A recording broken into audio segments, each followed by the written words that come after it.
In this how-to video of Brivo Access, we will demonstrate how to use the event classifications.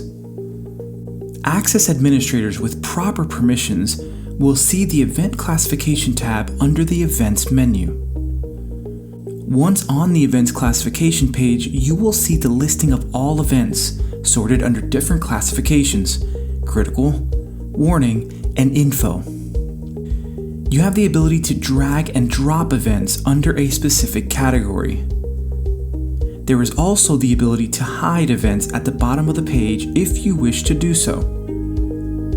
When viewing these events on the event tracker, you will find critical events are listed with a red circle next to the event listing, and warning events are yellow. Both will also display a status on the tracker. No matter which classification you choose, all events that are not hidden will display on the event tracker. For more information, please visit us at brivo.com or contact your Brivo account manager.